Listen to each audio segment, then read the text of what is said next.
দর্শক, আমরা দেখছি যে নিউজিল্যান্ড এবং ওয়েস্ট ইন্ডিজের একটা সিরিজ চলছে, যেখানে এক একে সমতায় দুইটা টিম অলরেডি একটা ম্যাচ করে জিতেছে।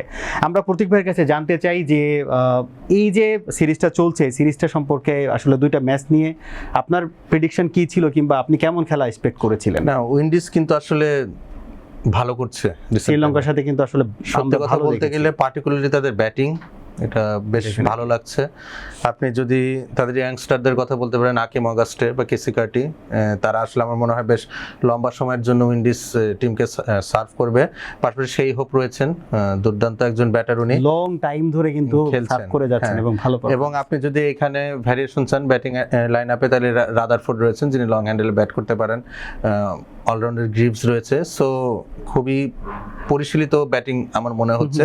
যদিও দ্বিতীয় টি-20 ওডিআইতে মিচ স্যান্টনারের স্পেলে আসলে তাদের ব্যাটিং লাইনটা ঘুরিয়ে যায়, বাট কিছু শেডস আসলে দেখতে পাওয়া যাচ্ছে যে একসময় উইন্ডিজ ক্রিকেটটা এমন ছিল, বিশেষ করে যখন তাদের প্রত্যেকটা প্লেয়ার নিয়মিতভাবে আইপিএল খেলতো, সেটা আপনি লিমিটেড ওভার্সের বলে থাকেন, টি-20 সেট আপের প্লেয়ারদের কথা বলে থাকেন, 50 ওভার ব্যাটটা করে তাদের জন্য কেন জানি দুরূহ একটা ব্যাপার। আমরা ফ্রেন্ডরা তখন আমরা ইউনিভার্সিটিতে পড়ি, দুষ্টুমি করে বলতাম যে উইন্ডিজ 20 ওভারে 300 রান চেস করতে পারবে, বাট 50 ওভারে 200 নিতে পারবে না।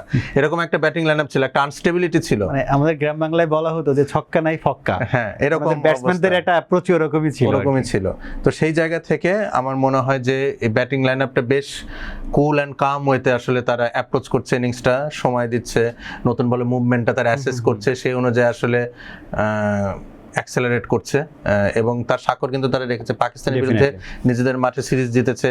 আপনি টেস্ট ম্যাচটা দেখেন না, কি দুর্দান্ত ব্যাটিং তারা করেছে। আপনি ব্র্যান্ডন কিং এর কথা বলে থাকেন, রস্টন চেসের কথা বলে থাকেন, ইভেন আমির জাঙ্গু অসাধারণ ব্যাটিং করেছেন, উনি কিন্তু ভালো অলরাউন্ডার। হ্যাঁ, সো সেই জায়গা থেকে আমার মনে হয় যে Windies cricket is on the right track, এবং এটা ওয়ার্ল্ড ক্রিকেটের জন্য খুব ভালো হবে যদি উইন্ডিজ আগের ছন্দ ফিরে আসে না পাক, বাট একটা কম্পিটিটিভ টিম বা ফর্মিডেবল সাইড হিসেবে যদি নতুনভাবে আবির্ভূত হতে পারে, এটা ইন্টারন্যাশনাল ক্রিকেটের জন্য অনেক। কারণ আমরা রিসেন্ট টাইমে ইন্টারন্যাশনাল টুর্নামেন্টগুলোতেও পার্টিসিপেট করতে দেখছি না, কারণ ওরা কোয়ালিফাইও পর্যন্ত অনেক সময় করছেন না।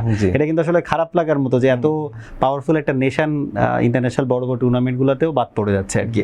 আশা করি ওয়েস্ট ইন্ডিজ তাদের এই পুরনো ফরমেশন ফেরত আনবেন এবং আমাদেরকে আরো ভালো খেলা উপহার দিবেন।